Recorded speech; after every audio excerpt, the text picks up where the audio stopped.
overwhelmed by the response received for this topic by the Sri Lankan exporters in the agri sector. And we're thankful to you for the interest shown and for joining us today. Actually, from this response, we could see that there is a great interest and a thirst for knowledge about the EU market, and I hope this webinar will be of help to you. Although the Embassy of Sri Lanka in Germany is focused primarily on the German market, obviously the market is wide open across EU because the requirements and needs of the consumers are very similar. As an embassy, we can only facilitate and support. We get numerous requests from exporters in Sri Lanka asking help to find markets and buyers in Germany. And it is actually quite difficult for us to individually help companies. But obviously there is a gap in the understanding of how to get about it. So that is why I initiated this webinar and requested IPD. And I'm really thankful for Ms. Gomez for readily accepting this proposal and supporting us with this initiative. I'm also thankful to EDB for partnering with us and all the support given to us. With COVID-19, obviously the traditional method of meeting your buyers here at trade fairs, it has not been possible in the last 1.5 years. So we have to look at alternative methods of searching, finding new markets, and understanding how to get about it, especially virtually. We are also pleased to share with you that there are a few more webinars that we have planned. This is the first of a few series of webinars we have planned with IPD and EDB, especially focusing on the processed food, natural ingredients, and fresh produce sectors. So today is the first one on the market trends, and we have a great expert on the topic, Ms. Lydia Gerat, who will really give you some great insights. Following that, we are planning to have one on quality standards and certifications, especially organic certifications. Another is the topic on sustainability and the due diligence in supply chain, because there are new laws that are going to be enacted effective 2023, and you need to be aware of it. And then something very important I felt was market research. How do you find your buyers? What are the buyers looking for? Tips on attracting the buyer. So Ms.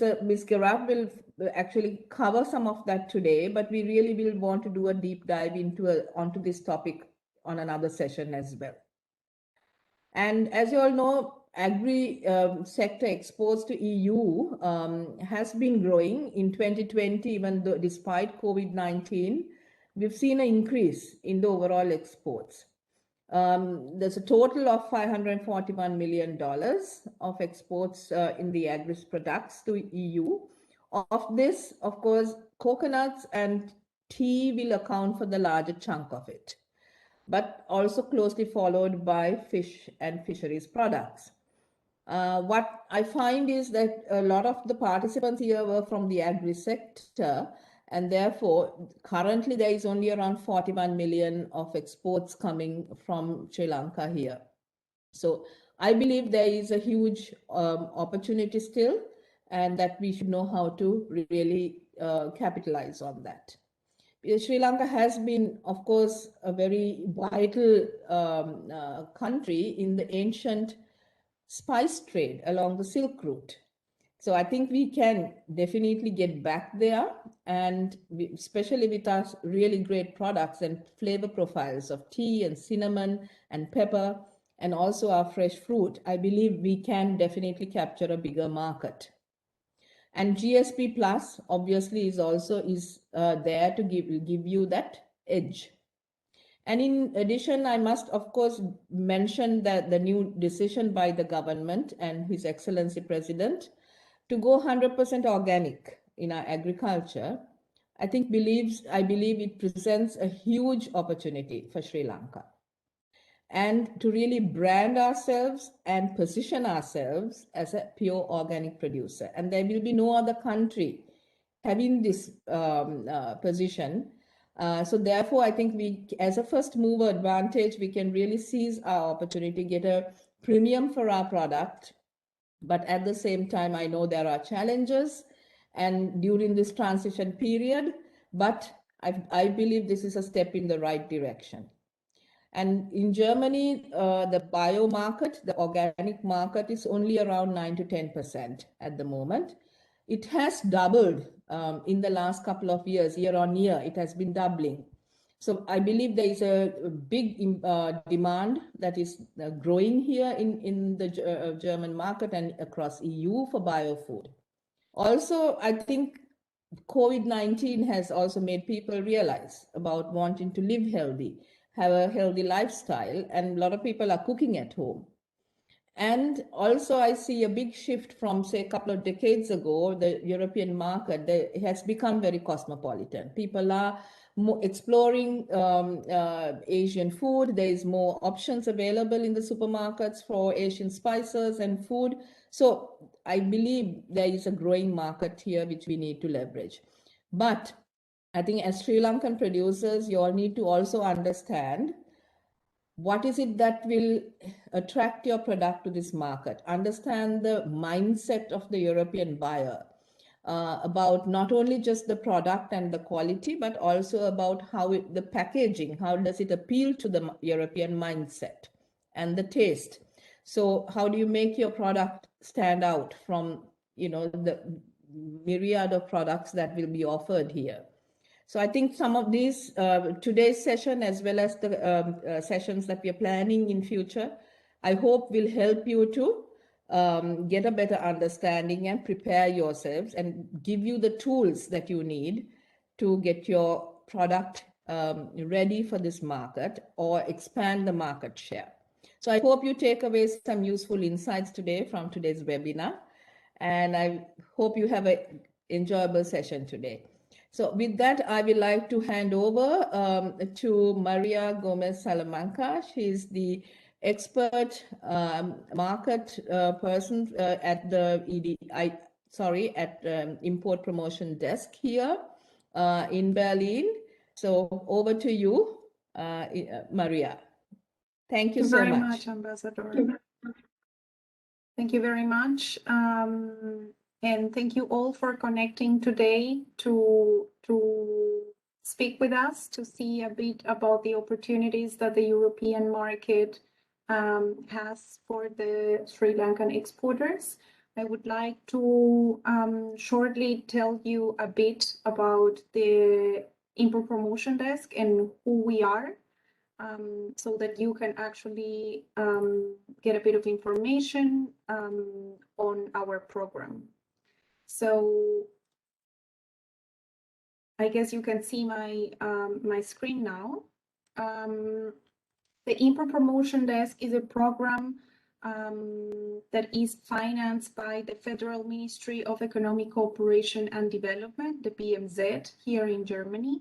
The two organizations that initiated the project were ZECWA, which is an agency of international cooperation which executes projects all around the world, and the Federation of German Wholesale Foreign Trade and Services, which is basically the organization that helps the IPD in getting in contact with the importers that we work with.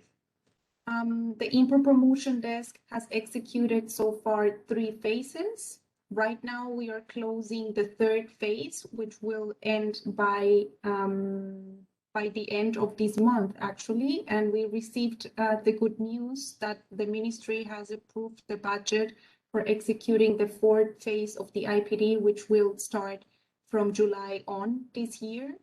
And until now, we have executed around 14 million euros in budget. So we have grown a lot in the last 8 years, and we are very proud of what the project has become until now.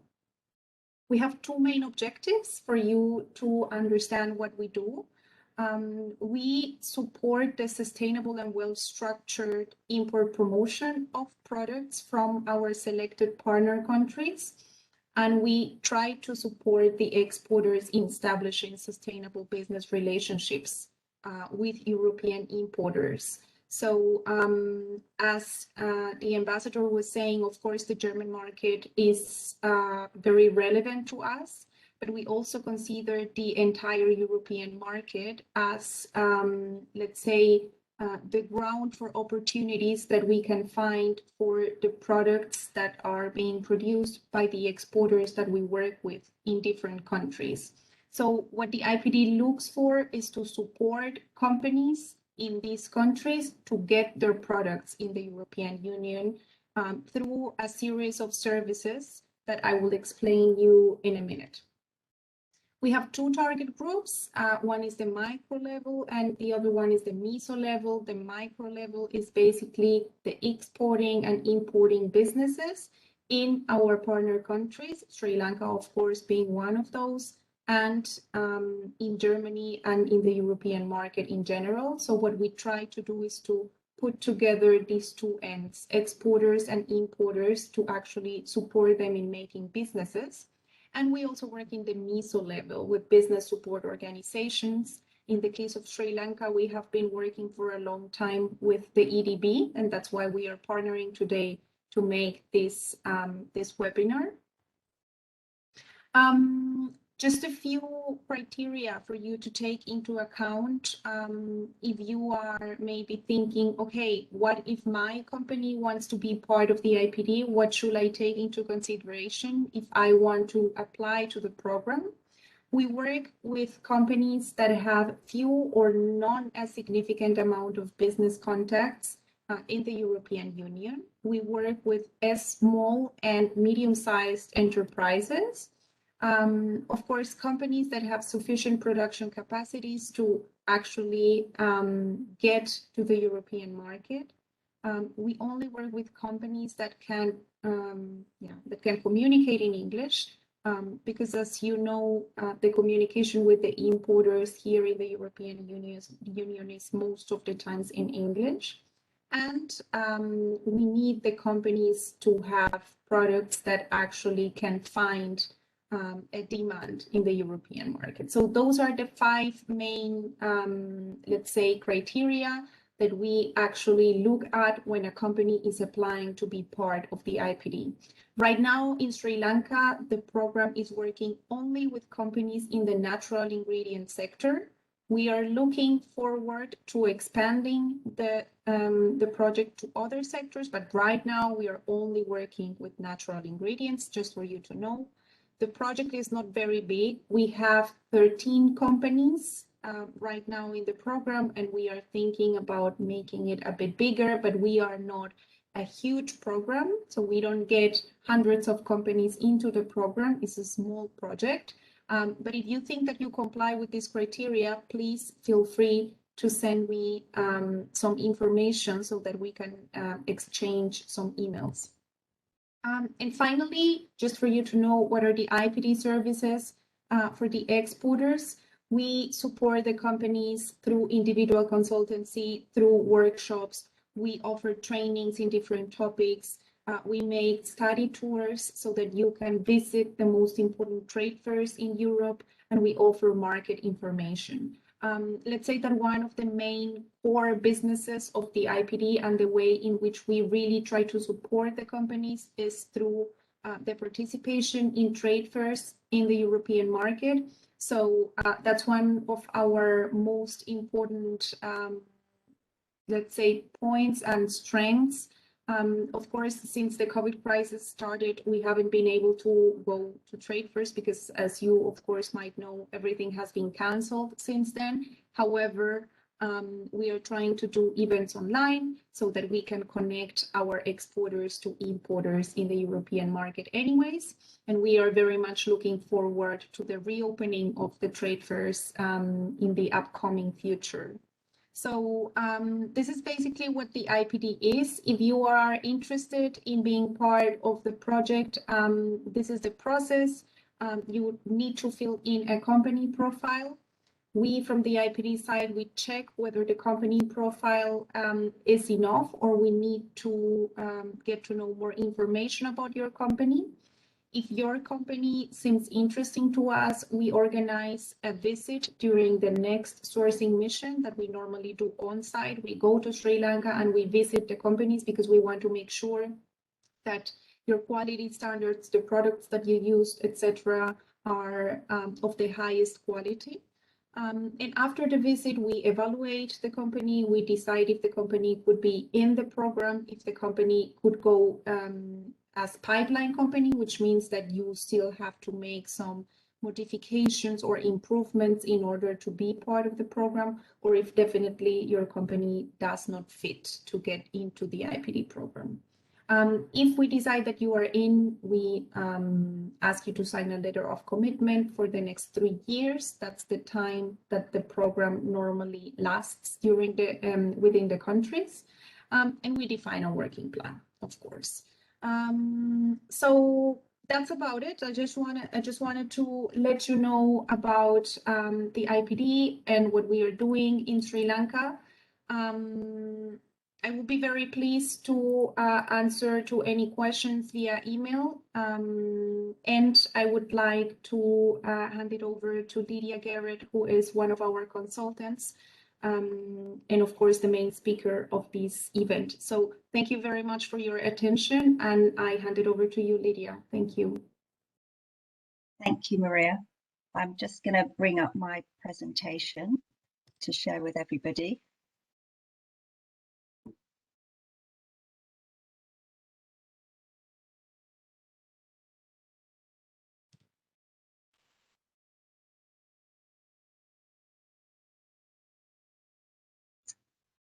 So hopefully you can all see the presentation that I have prepared for you this morning.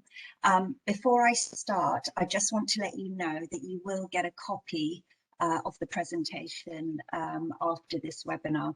So don't worry about trying to write down notes as I'm speaking.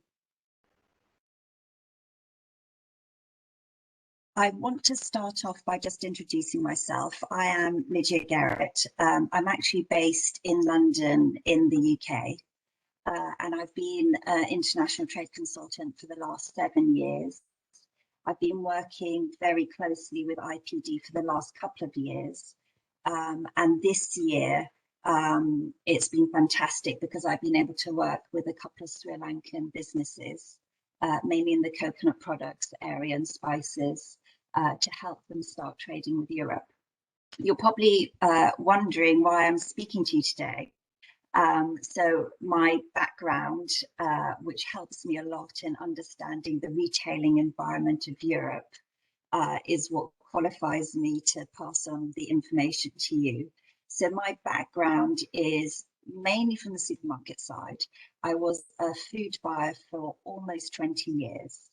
And for 16 of those years, I was a senior food buyer at Waitrose, which is a supermarket in the UK. So I've very much worked right on the other side of where the majority of your businesses are, as the buyer speaking to suppliers and seeing if your products are right to be put onto the shelves in the European supermarkets. I've worked across a number of different categories within the supermarkets. And some of the areas that I specialised in, particularly on the grocery ingredients, natural ingredient side, I did used to work with a number of Sri Lankan suppliers, particularly for coconut milk and cream and spices. So I know quite a bit about your country and what makes you special and your indigenous products, particularly with the spices and the coconut products. So the agenda that I have for you today is a fairly brief introduction, and I just want to highlight some key facts about Europe, the European Union, and the import and export. And then I want to talk about the European retail market because that dominates Europe. And then I absolutely want to highlight organic and the really powerful work that you're doing in Sri Lanka at the moment to move to 100% organic. I'll quickly touch on EU food safety standards because those are absolutely vital to be able to trade here in Europe.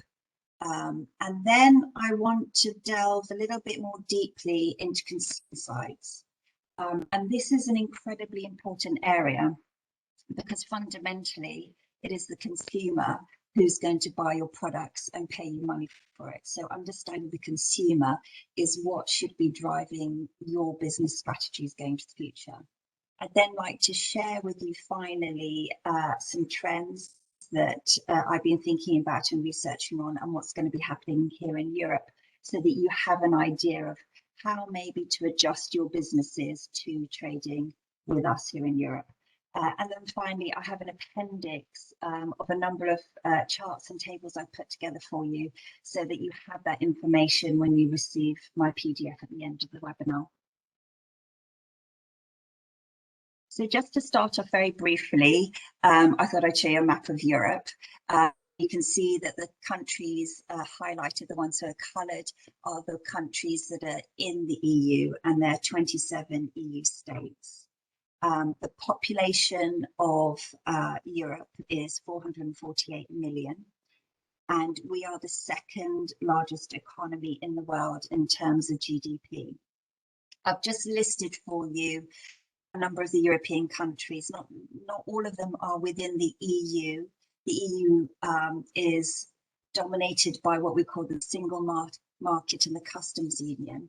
There are a number of countries within Europe, like the UK, where I'm from, Switzerland and Norway, who have relationships with the EU. And Switzerland, obviously, and Norway have a much closer relationship with the EU than the UK have. But altogether, we make up Europe.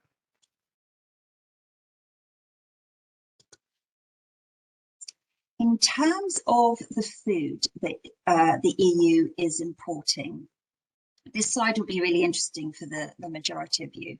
And you can see that I've highlighted some of the categories in red, which are some of the dominant imports. And one of the key ones is tropical fruit. And this covers both fresh and dried fruit, nuts, and also, very importantly, spices, which are all important food areas for Sri Lanka. The other key area is tea, which I know is a huge part of your agricultural business in Sri Lanka.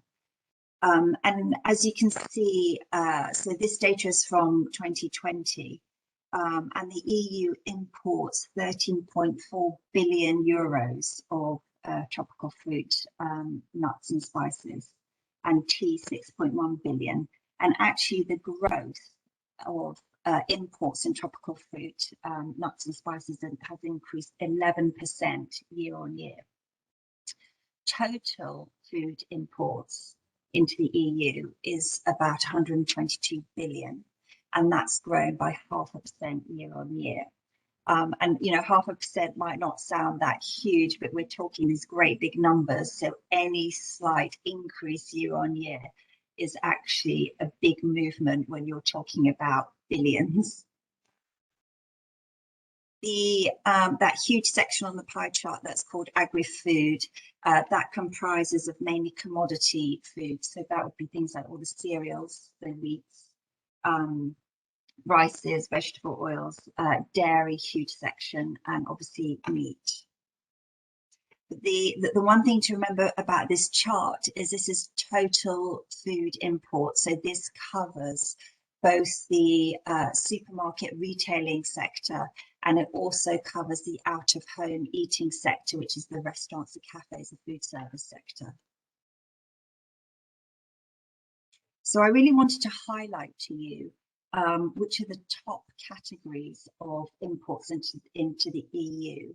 And these categories align really well with the products that you are producing and which are native to Sri Lanka. So number one, as I already mentioned, is the tropical fruits.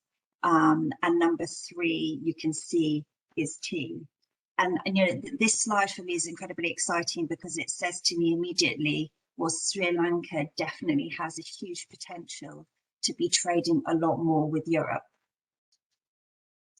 The important thing about tropical fruit for consumers is that we can't grow it ourselves, which I know sounds incredibly obvious because we don't have the climate that you have on your tropical island.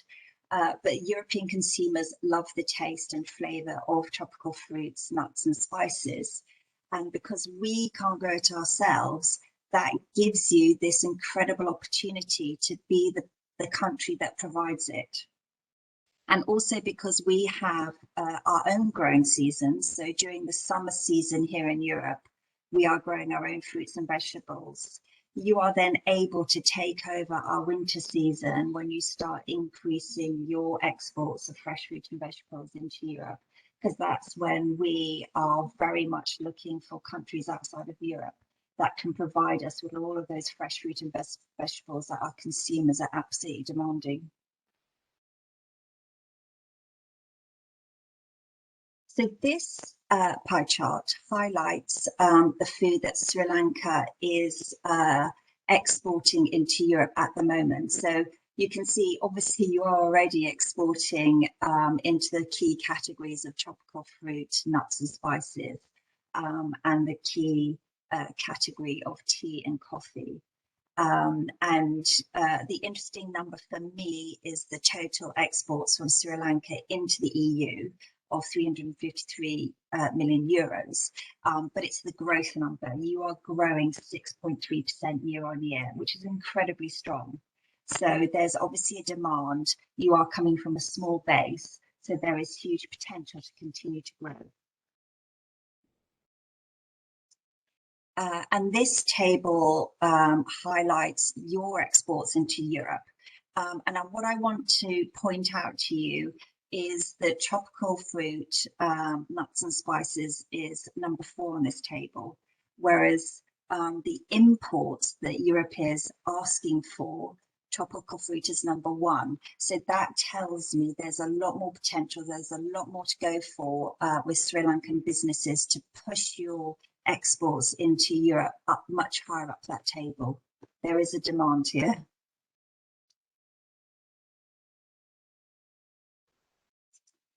I want to move on to give you an idea of what the European retail market actually looks like. So on this slide, I've just listed the top European supermarket groups and their sales turnover for 2019 to give you an idea of which are the companies that are basically shaping this retail landscape within Europe. So you can see at the top, the biggest companies are based in Germany, Lidl and Aldi.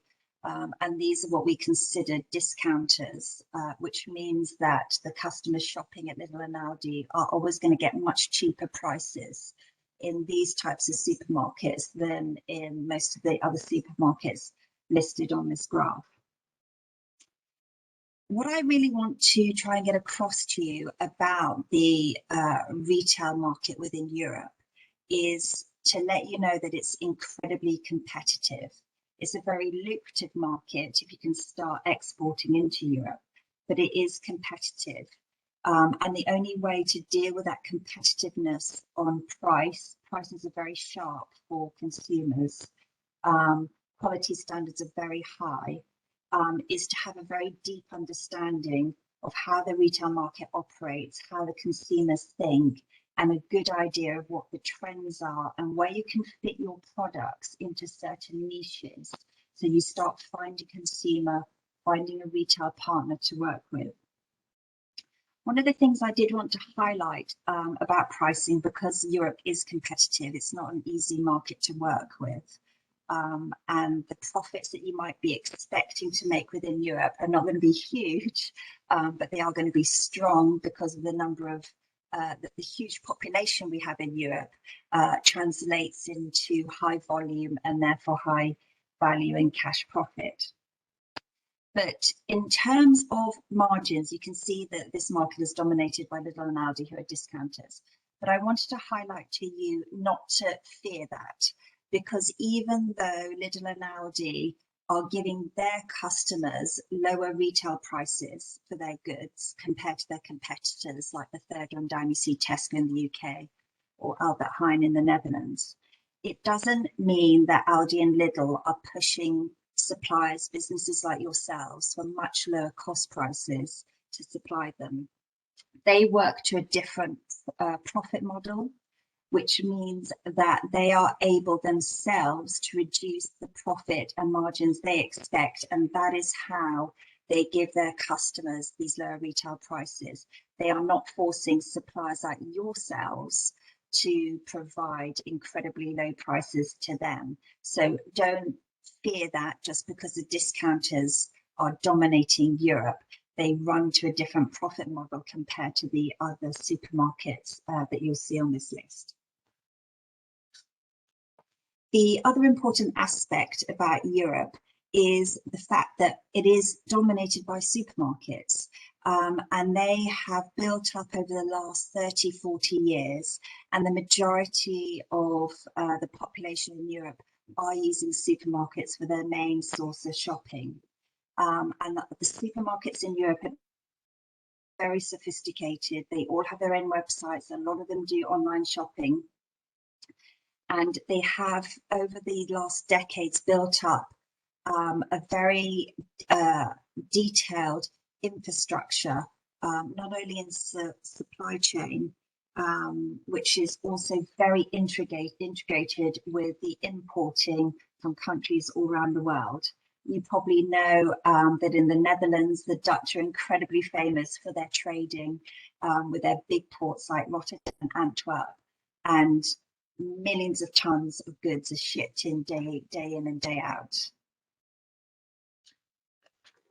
The next couple of slides, this is really for your information. I wanted to just let you know for some of the main countries in Europe who dominate the supermarket and retail sector, who are the companies that are leading. So Germany, which is the biggest country in Europe in terms of population, their supermarket groups that are leading are Edeka and Rewe. You can see Lidl and Aldi, the discounters, and then it breaks down into some of the smaller consumers, retailers. In the UK, where I'm based and where I spent nearly 20 years working as a buyer, the supermarket sector is highly developed. All of the food shopping, almost 90% of it goes through the supermarkets.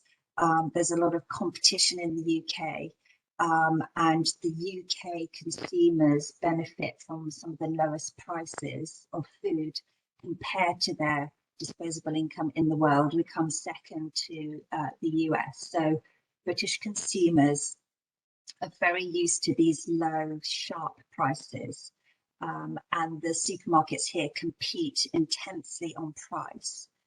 But having said that, what's interesting about the UK market is that consumers are still interested in quality. So even though they might be chasing a low price, they still want good quality and have a good understanding of what quality means. The UK, along with the other European countries in the retail sector, work to incredibly high standards. And actually the UK supermarkets lead the world in terms of innovation and the highest standards. And many countries look to the supermarkets in the UK to see what the trends will be for the future. So in terms, particularly in terms of when we started doing organic 30, 40 years ago, the trends that we have now with the online supermarkets and how that's working, and many of the ideas and movements towards sustainability and working closely with the environment, and particularly corporate social responsibility and how we work with our suppliers and how we make it fairer. In France, France is interesting because their retail sector is dominated by the hypermarkets like Carrefour, Casino, the Auchan Group. They also have a presence with Lidl and Aldi. But what's interesting about France is, yes, a great number of the population buy their products from the hypermarkets. But in France, as you probably all know, they have an incredibly strong food culture.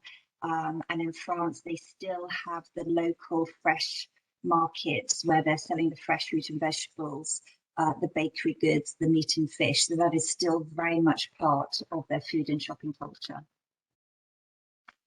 And then on this last slide about the European retailers, I just wanted to highlight some of the key supermarket groups in the other countries. The Netherlands is dominated by Albert Heijn, who, I mean, they practically own that whole supermarket sector. They're at almost 35% market share. In Spain, Mercadona. In Italy, they have two big supermarket groups called Coop and Conad. Italy is interesting. Italy is fairly similar to France in that they, as you probably know, have an incredibly strong food culture. And Italians still love to be able to shop in their weekly fresh food markets alongside some of the ambient bulk products that they're buying from the supermarkets. Now, I wanted to concentrate on the European organic market, since the ambassador shared with me the huge plans that you have in Sri Lanka for moving to 100% organic, which is incredibly exciting. And actually, I was speaking to one of my friends at Waitrose, a supermarket in the UK where I used to work, and she runs the product development department. And I was speaking to her last week about some of the Sri Lankan companies I'm working with to see if we can do some private label work with them on coconut products. And I mentioned to her, have you seen what Sri Lanka are doing with organic? And she was amazed, absolutely amazed, and has gone back to the Waitrose team to tell them, you know, look at Sri Lanka, they are moving to 100% organic. So this news is causing ripples already within the supermarket sector. So, you know, it's a very exciting area to be working in. So I wanted to highlight for you, what are the opportunities for you as Sri Lankan businesses in Europe as you're moving to organic? So the organic market in Europe is 45 billion euros, and it's grown 8% year on year, which is a big number. You know, normally you look at year-on-year growths of these big sectors of maybe 0.5%, if you're lucky, 1%. So an 8% growth is really something quite significant. The US is a close second to Europe. Their organic market is just under 45 billion euros. So, you know, Europe really leads with the organic. So this is a lovely connection that we can have with Sri Lanka and Europe, because our consumers are very interested in the organic products. Germany leads in the organic market with their sales at 12 billion euros. And Denmark, which is one of our smaller European countries in the EU, actually have the highest market share of over 12%. And then we've got Switzerland at 10% market share, Austria at 9% market share, which is, you know, really quite phenomenal. France has the highest growth year on year of 13% compared to the total Europe growth of 8%. So not quite double, but almost getting there. And then what will really interest you, and I would concentrate more on these numbers, is that certain countries in Europe do particularly well with organic products. So I picked out here, so in Denmark, you know, Danish consumers are spending 344 euros per person per year on organic food. Switzerland, 338 euros per person. And, you know, those are really quite high numbers. In terms of the size, so I picked out the top 4 countries in Europe. So you can start thinking, well, if I am going to start exporting to Europe, organic is my key product. Which country should I be thinking about? So that you can start building your strategies and thoughts of where to go. Germany is the obvious place because it is the biggest market and it's got the largest turnover of organic. France is number 2 with 11 billion euros. Italy is a strong market. And then the UK is the 4th largest market in terms of organic retail sales at 3.2 billion. This slide is interesting. It's a tiny bit out of date, but I still thought it was worth putting into the presentation to show you. So you can see on the bar chart on the left That is the organic market in each of those countries in terms of euros in millions. And then on the right, that is giving you the euro spend per person per annum. So it's a really nice chart just to give you a quick insight into which particular countries are very strong in organic sales per consumer. And then this will give you that insight to start thinking, well, maybe I need to start targeting initially Switzerland, Denmark, obviously Germany, Austria, to start getting a foothold with my products, my Sri Lankan organic high quality products into Europe. You know, is that your way in? And then you start spreading out into the other countries as you build up credibility of your sales within some of these countries that are very intensely into organic sales.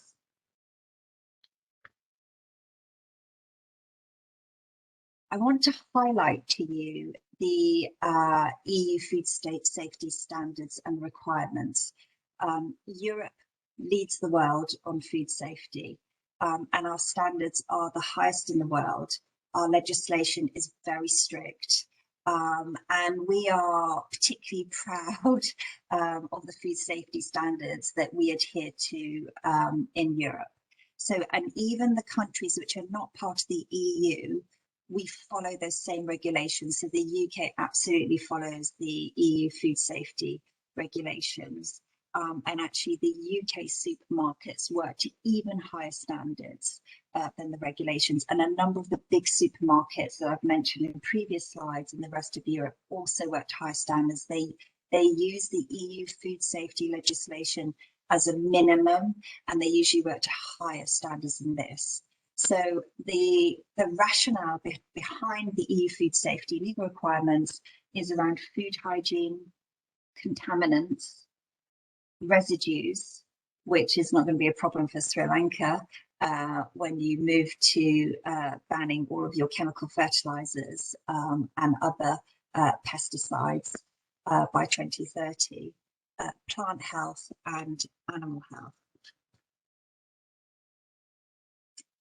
We work to a number of certifications and accreditations within the EU and Europe, and all the supermarkets that I've mentioned on the previous slides are incredibly demanding of anybody that wants to do business with them.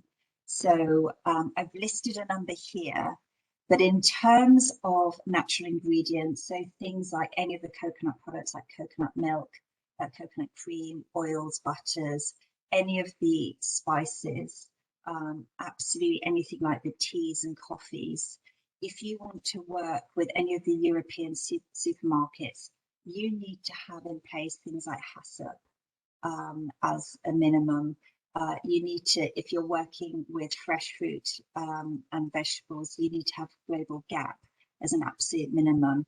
If you have BRC certification for your factory or your processing pack house, that will take you a step ahead.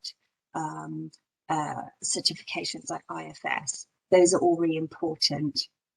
And then the ones that are really coming through now, and I really want to highlight them to you very strongly, are the corporate social responsibility certifications. So these are things like SMETA, which is part of SEDEX, absolutely organic EU certification for your country as you move to 100% organic, and then other certifications like Fair Trade, Rainforest Alliance. These will all absolutely work in your favour to get your products into the retail sector within Europe. I want to move on to talk to you about the European consumer. Now, this for me, having worked in the food industry in Europe for, 25 years now, it is the insights around the consumer that I would say to you are the most important area to look at, the most important area to always be thinking about. And I know this sounds incredibly obvious, but the consumer is the only person who's actually going to give you money at the end of the day for the product that you are trying to sell in Europe. And it's their money that will give you the profit to plow back into your business and develop it in the future. So one of the things that I do a lot of as part of my work as a consultant is I speak to a lot of the supermarkets in the UK. I have a lot of friends who are still buyers and product developers and food technologists. And whenever I'm speaking to them, the first thing I say to them, I don't ask them about sales. I don't ask them, you know, what is the biggest selling line and what is happening with the market share. The first question I ask, and the topics we always discuss, are the consumers. You know, we say, well, what's happening? What are they doing? What are they thinking? What are they buying? What are the food trends? Those are the discussions that supermarkets always have, because when you understand that consumer really deeply, you can then work out, with my beautiful essential oil that I've extracted from cinnamon bark and cinnamon leaf, how do I get it to that right particular consumer who will understand my product, who will be willing to pay the price for it, and will want to find it in a particular supermarket. So the consumer insights is the thing that will drive your businesses within Europe, and that's what will make you successful. One of the things that makes Europe incredibly attractive for countries like yourselves to export your products is the European consumer. And the European consumer has a high standard of living, a higher disposable income compared to the rest of the world. They, in general, look for quality over price. So quality is always a key consideration. And then within Europe, the infrastructure is very good for the supermarkets. So therefore, it's much easier to work with them. It's much easier for you to be able to export your products into Europe and get them really quite easily onto the shelf to the consumer.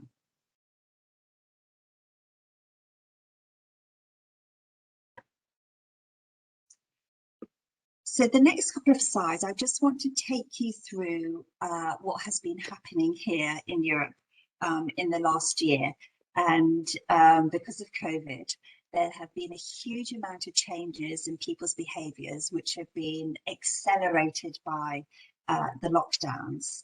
And some of these behaviours will stick and will become part of our future. Some of them will slowly change, but it's worth just talking about a few of them and seeing which ones are relevant for you as Sri Lankan businesses trying to work with European retailers and sell your product to European consumers. So the very first insight, which is not surprising, is that the sales in the retail sector, so I'm talking about supermarkets and food retailers, increased dramatically during 2020. Well, you know, we can say this is fairly obvious because out of home eating completely shut down in Europe. You know, restaurants, cafes, basically the whole of the food service sector shut down, and all that was available to the population in the whole of Europe was buying their food from the supermarkets, food retailers, and at some point during 2020 they were then allowed also to get takeaways.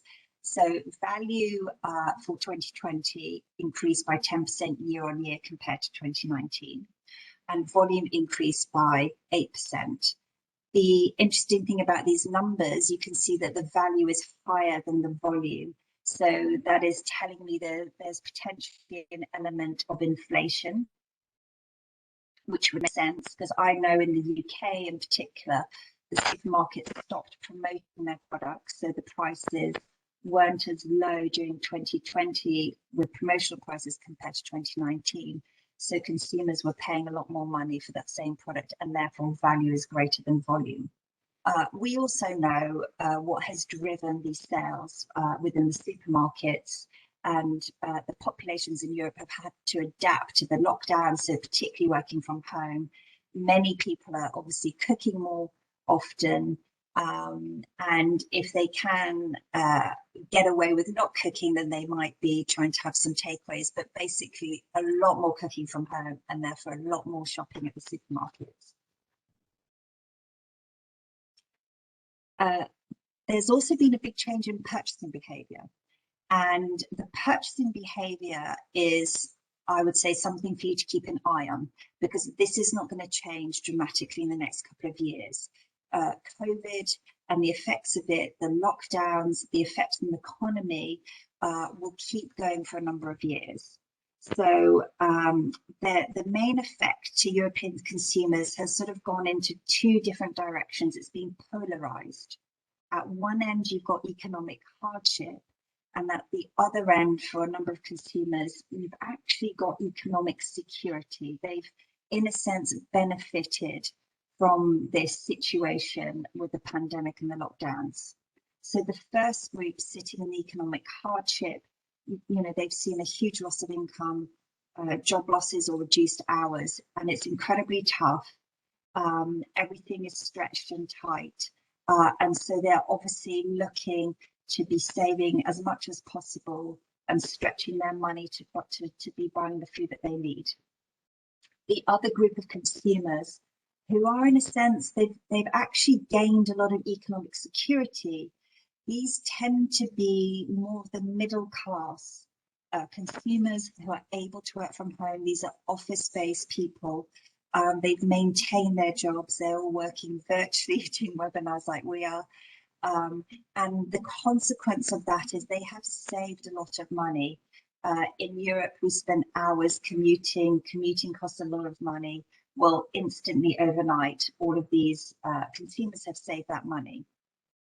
So you have two things going on. You have consumers who have money and are able to trade up and spend more. And this is where they're driving quality over price. They're cooking more from home because they have more time. They're not commuting anymore. They are concentrating more on healthy eating. They have the time to think about sustainably produced food. And those trends of trading up are predominantly seen in Germany, the Netherlands, and the UK. And then the countries which are trading down are being a lot more price conscious and are looking more to private label to purchase, where the pricing is sharper. This is dominated by countries in France, Portugal, and Sweden. Another area that has grown dramatically during 2020 is online shopping. European online grocery grew by 55% year on year in 2020. And if you compare that to the growth in 2019 of 10%, you can see what a massive jump that is. A number of countries have some really high performances in growth. Sweden, the UK, Spain, and Italy increased year on year by 60%. So in terms of market share, even though those numbers are huge in terms of growth, actual market share of online is not huge. So online grocery market share in Europe is now about 1.5%. UK retailers did incredibly well. And there's a big presence of online in the UK. It's a well-developed market. So online share in the UK, that market share is 13% compared to the overall European market share of 1.5%. So you can see how strong the UK is online. And Sweden had crazy growth of online by 100% in 2020. But having said that, we are beginning to see the slowdown of sales in online as countries have begun to unlock. Consumers are able to go to do their supermarket shopping and food retailing shopping much more easily. So online is definitely slowing down. There will maintain some gains going forward, but you are not going to be seeing these huge jumps. So I would say to you as Sri Lankan businesses, when you're looking to be exporting your products into Europe, absolutely think about the big core bricks and mortar supermarkets, but also think about your online presence. How are you going to push your online presence? How are you going to make yourself visible there? And then the biggest problem for European retailers, and actually this is a big problem for retailers worldwide, and this is something that the industry has to grapple with, is how are they going to make online pay? Because I don't know if you realize this, but nobody makes a profit from online retailing. And if you actually look into the financial accounts of all the different companies, have a look at Ocado, which is purely an online business in the UK. They do not make a big profit. And that's because consumers do not want to pay for the delivery. And unless consumers will start paying for the delivery, online will never make a profit. So you can see on this slide at the bottom, I've written the sentence, retailers have to find a way to make online pay. Customers have to pay for that last kilometre. Another huge trend, and this one will stick, is health and well-being. And, you know, as we would expect, the biggest shift in consumer thinking, and actually not just thinking about it, but doing something about it, is all about the health and well-being. And all of the consumers across Europe have an intent, a positive intent to change what they're purchasing in terms of healthy food. So the positive intent in Spain is increased by 16%, Italy 12%, UK 9%, Germany and France 7%. So this trend will be here to stay. One of the interesting things that I heard about from one of the Sri Lankan businesses I've been working with this year, and I didn't realize this about a number of the Sri Lankan products that you have that are very indigenous to your country, is that many of them fit in incredibly well to this health and well-being category. And one of the products, one of the Sri Lankan companies I'm working with was telling me about Amla, the Sri Lankan gooseberry, and it's an incredible health giving properties. So there's a lot of these products that you're producing that will fit a niche within Europe.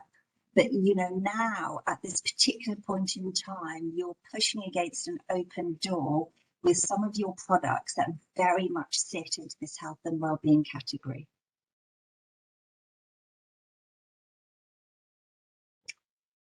One of the other areas that consumers are very much talking about is sustainability in the environment. It's a huge trend in Europe. And because it's a huge trend in Europe, it's a huge trend of consumers. Consumers have a lot of understanding in this area. Then the supermarkets want to be part of this.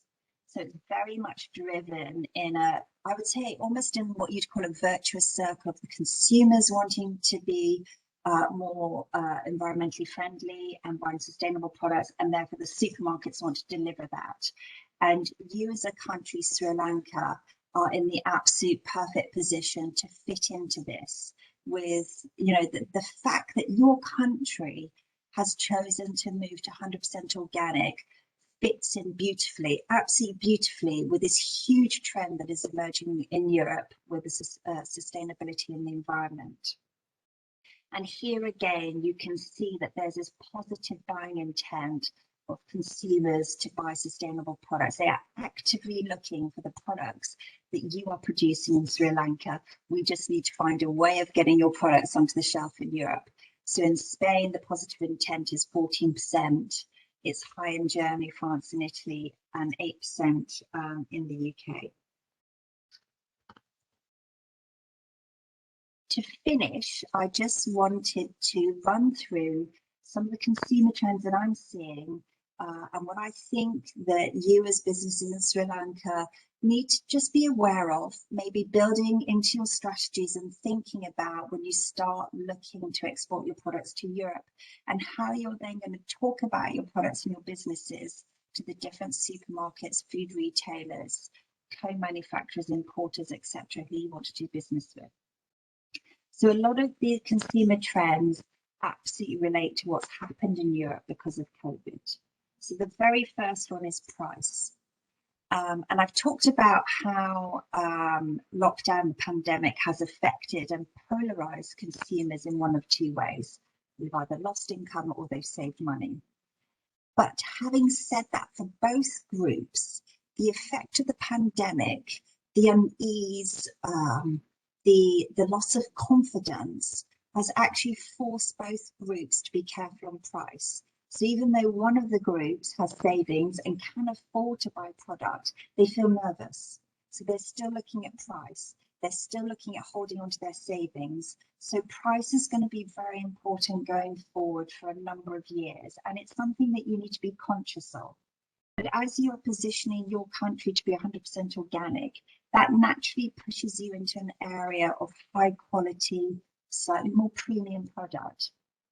And for those consumers, they have a very deep understanding of price and quality and how that equates to the value of your product.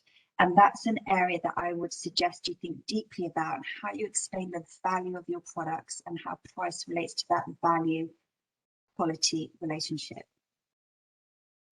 The other area is absolutely health and well-being. There is always going to now be a massive trend towards healthy food. And actually, before the pandemic hit us in Europe, this trend was really gathering pace. And there's a word in Europe that we use a lot, and it's called flexitarian eating. And this had been developing over a number of years before COVID hit us. And it's an idea behind the populations in Europe need to eat better. We need to eat more plant-based food. Because I don't know if you know, in Northern Europe, so countries like Germany, the Netherlands, the UK, it's quite cold here for most of the year. So we like to eat quite heavy foods. We eat a lot of meat. We don't eat that much vegetables. We eat a lot of dairy. In the UK, we drink a lot of tea to keep ourselves warm.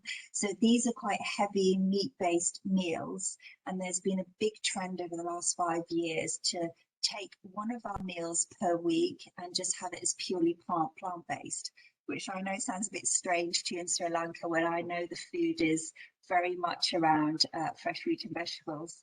But for us here in Europe, particularly Northern Europe, where we don't eat a lot of vegetables, even if we change one of our meals per week to plant-based, that will have a significant impact on the volume sales and value of vegetable, fruit sales in the whole of Europe. And then your other products that are native to your country, all of your spices, those are the sort of ingredients that you'd be using more of if you're cooking for more plant-based products. So all of the products that you are producing in Sri Lanka work incredibly well into the health and well-being. And then the final section that I wanted to highlight to you is cooking from scratch. And, you know, this is basically cooking a meal for yourself at home. And for a lot of countries in Europe, because we work long hours, before the pandemic, we used to do a lot of commuting. And particularly if consumers have families, they don't have time. They don't have time to cook. So there has been a huge increase of convenient, semi-convenient foods, takeaways, food service that consumers in Europe have relied on for the last decade or so. Because of lockdown, we've all had to cook at home, and we're all thinking more about cooking at home and the benefits of it, and realizing it's healthier for you, it's cheaper, and also it's more sustainable and better for the environment. And then also other factors have played into that of cooking at home. I was speaking to the head of buying at Waitrose about a month ago and asking him that question, you know, what are consumers doing? What's happening? Tell me, give me information, please. And the one thing he said to me was that they have found that sales of particular fruits have increased dramatically. And it's fruits like mango and pineapple, and consumers are buying them whole, whereas before they used to buy them pre-prepared, already peeled and cut. But now they're buying them whole because they've got the time working from home to prepare it themselves. So in a sense, that's cheaper. They're being price conscious. But also the other thing in play for them is that for them, it feels more hygienic because they can peel away the outer skin. And with all the fears around COVID, that helps them deal with that by buying these whole prepared foods. And they've realized actually it's not that difficult to prepare it themselves. And the head of buying was saying to me that what they've seen is a drop last year of 40%, which is huge, of prepared fruits, things like mango and pineapple, but then the equivalent increase into the whole foods. They also saw a massive increase in citrus. And again, that didn't so much come down to the fact that you get more vitamin C. It came down to the fact that consumers felt happier that they could peel the products and it was more hygienic. And obviously they also want to carry on eating more fruit and vegetables. The trend for the decline in prepared food is beginning to come back as people start working outside the home more, and there's the convenience of prepared food. But it's interesting to hear some of these insights of how consumers are thinking and what is going to stick with them moving forward. So this was my final slide of the presentation. You will get it as a PDF, so you will be able to see all of this. So hopefully you didn't have to write too many notes. And then what I have at the end of the presentation, just to show you quickly in the appendix, I have a number of tables for you of websites that I think you'll find useful for the biggest supermarkets in Europe, the corporate and customer websites. A lot of organic supermarkets in Germany, that'll be of particular interest to you, and some of the wholesalers and importers. Global market research companies, I suggest you strongly have a look at those. They will really help you, and information for the European Union, particularly on food safety, you'll find that useful. So thank you very much.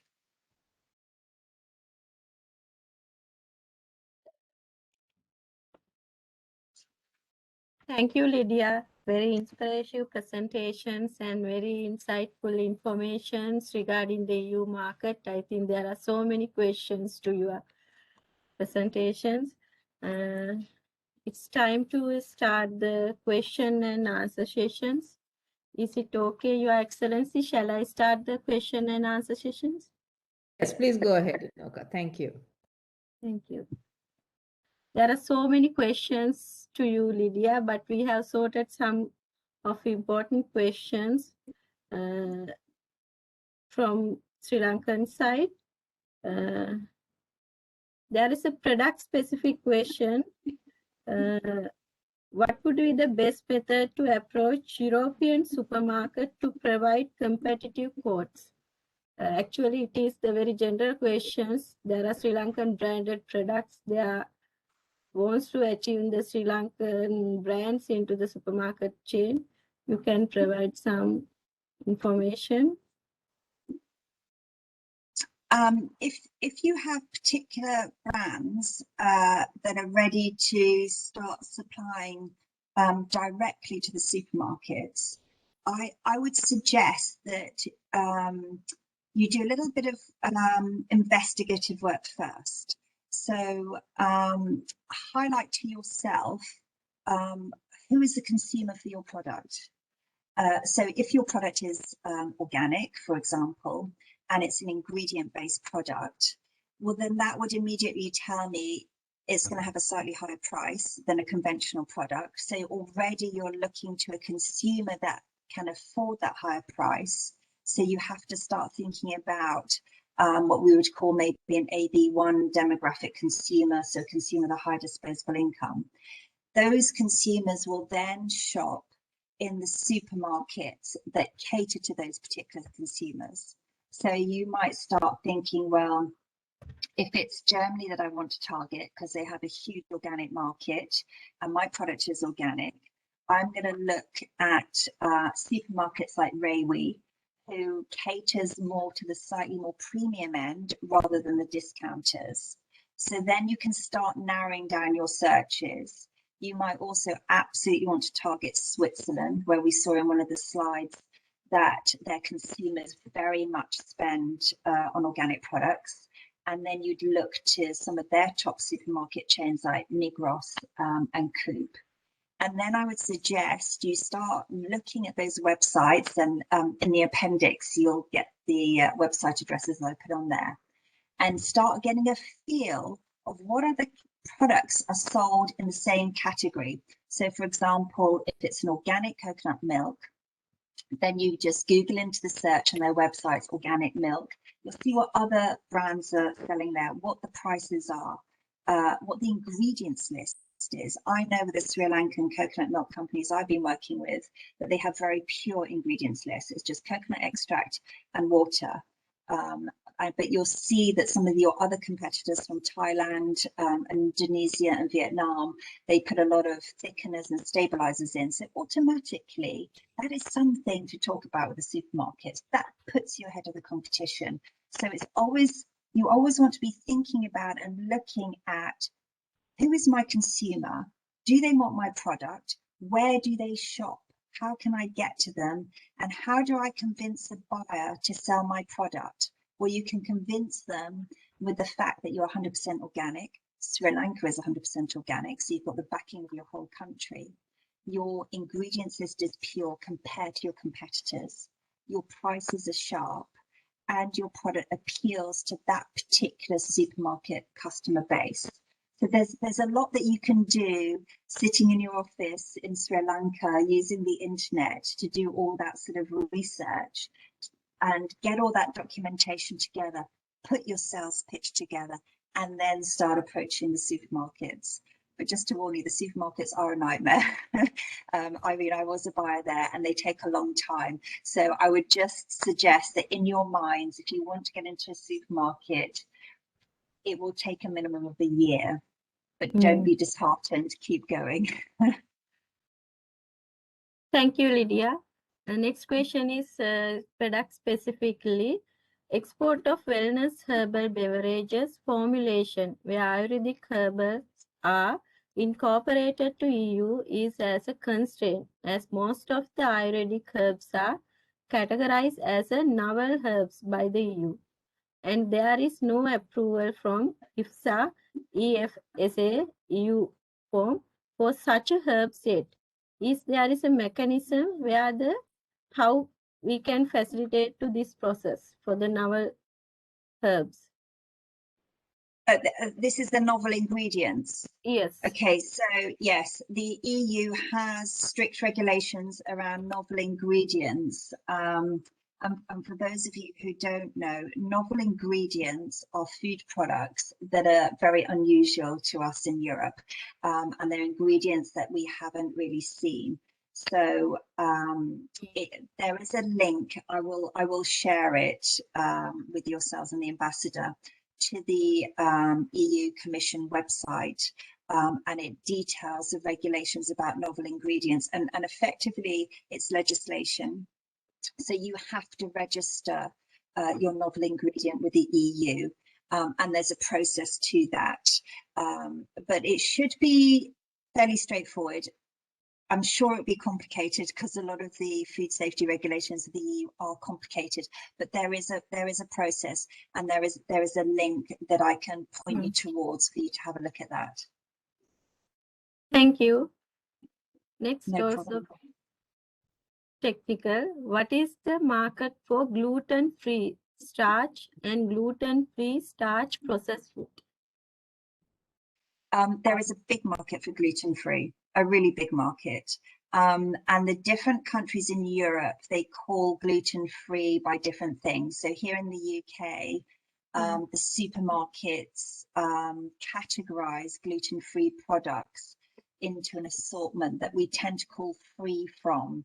So when you go onto supermarket websites and you look at the list of different food groups to choose from, you'll see there's a category called free from, and that encompasses products that are gluten-free and also lactose-free.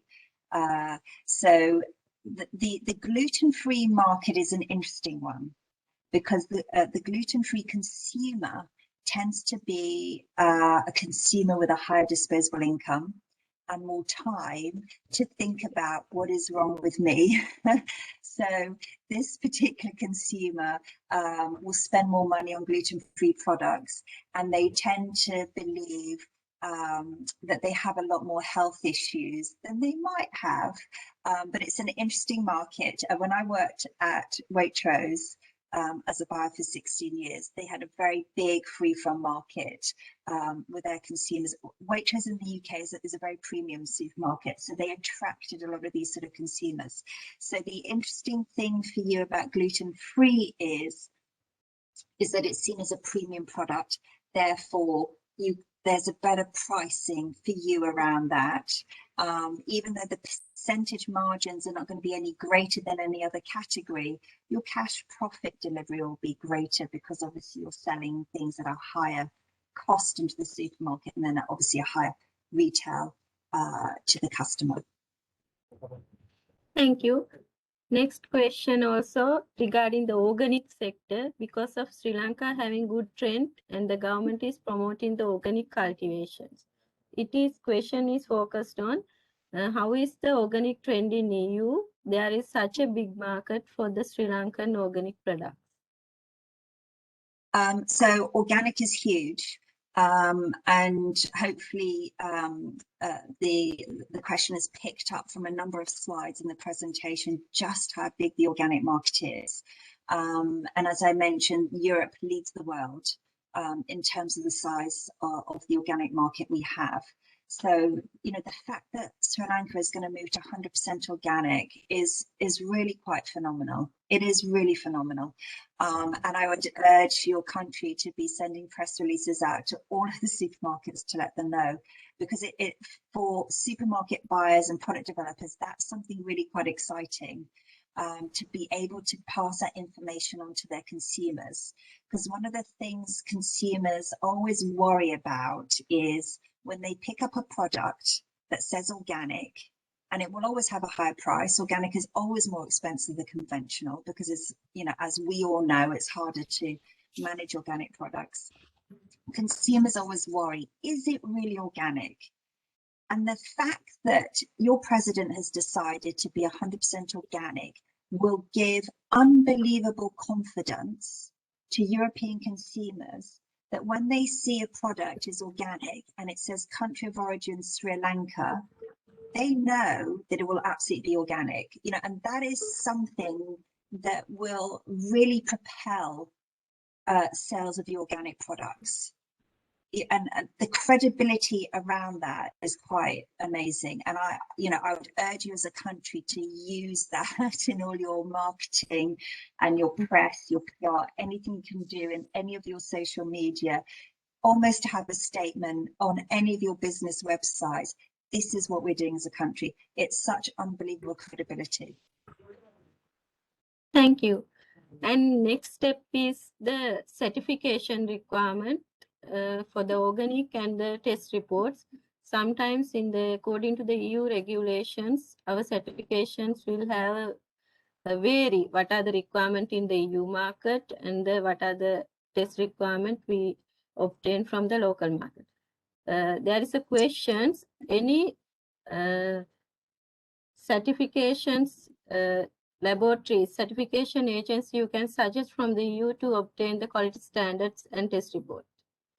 I think this information you can share with us, we can share with the participant. Yes, I mean, when it comes to organic standards, there are a number of different organic certifications. So within the EU, you know, we absolutely have the EU organic certification standard. In the UK, the organic standard that is the most prevalent is the Soil Association. And there are a number of different organic standards. There's obviously the organic standard for the US, Canada, Japan. But I would strongly advise that if you are going through you know, the really quite long process of gaining organic certification, I would go with the EU standard because it is the highest in the world and it is the most respected and the most recognized. Some of the other standards, you know, the European supermarkets will go with it, but if you've got EU organic certification, you are covered. And it is a long process. It's costly, it's hard work for your technical team and your factory teams. So I would just go for the EU organic certification. Okay, thank you. There is a general questions to the IPD program regarding IPD program, how to join to the IPD programs. We have asked them to contact us to the EDB, then we will contact Maria and share their profiles to choose suitable companies. Okay, then that's all. There are some descriptive informations. We will write to Maria and Lydia to get those informations through our embassy. Then we can share more information through the chat. We will collect your email, contact, and phone number. We will definitely contact you and share the presentation. Most of participants requested the presentation in record. I think Ministry of Foreign Affairs will upload into the YouTube, then we will share with you. That's all. Over to you, Your Excellency. Do you have anything to mention further? No, thank you very much for moderating the session. I think, as you mentioned, there are many interesting questions. Maybe we will definitely follow up. And the webinar has been recorded, so it will be uploaded onto YouTube, and a link will be shared with all the participants today, as well as along with the presentation done by Lydia. So I think we can now hand over to Chairman EDB, Mr. Suresh Dimel, to make the closing remarks. Thank you. Over to you, sir.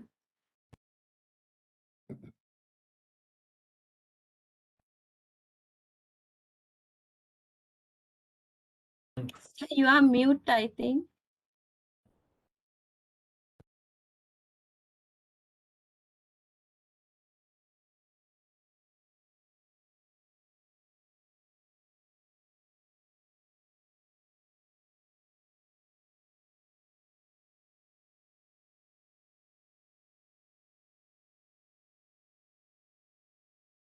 Chairman, are you there?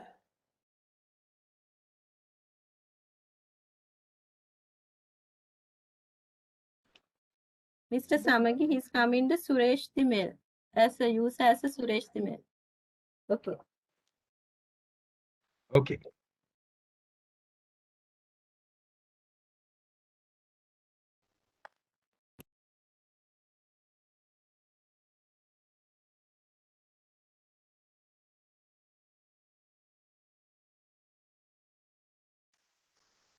Okay, can you hear me now?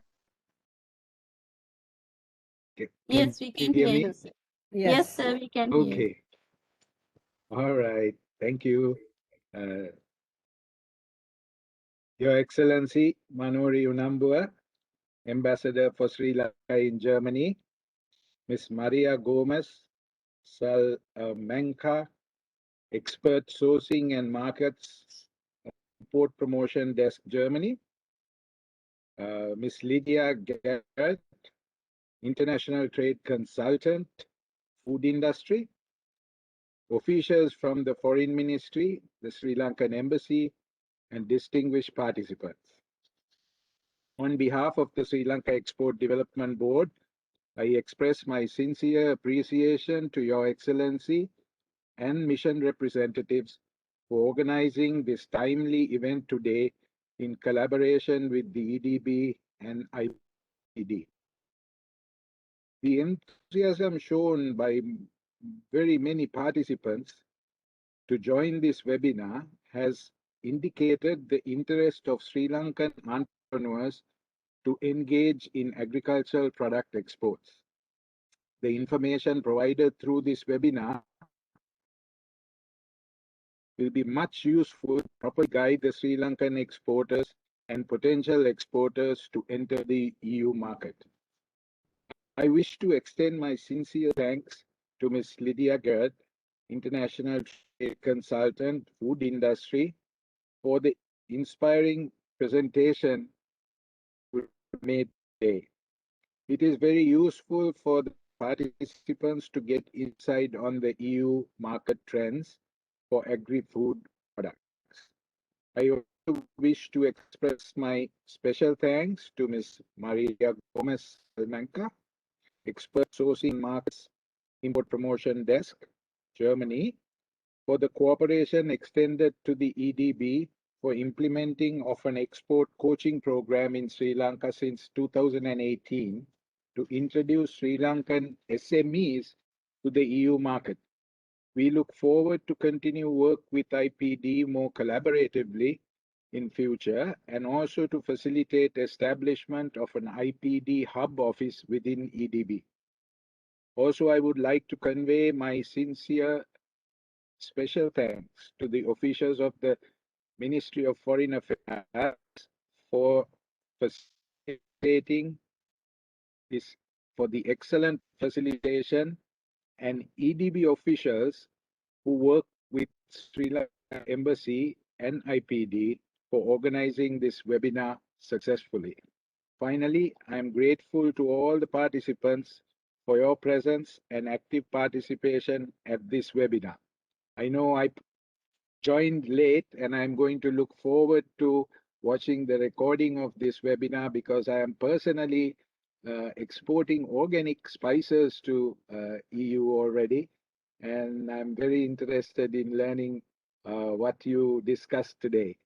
And I heard the end when you congratulated our president for announcing Sri Lanka as 100% chemical-free organic country. And so we are all looking forward to the new opportunities that will open up for us through that initiative. And I'm sure that Sri Lanka will be a favorite nation in the world in 3 or 4 years when we are totally organic certified as a country. So we look forward to that opportunity. And I personally look forward to it because it's something that the world might follow and be a better, cleaner place in the future. So thank you very much for organizing this, and I wish everyone success and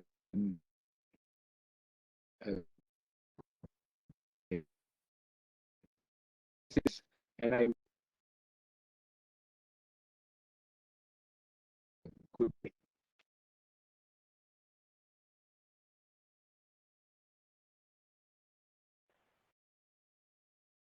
Thank you, Chairman.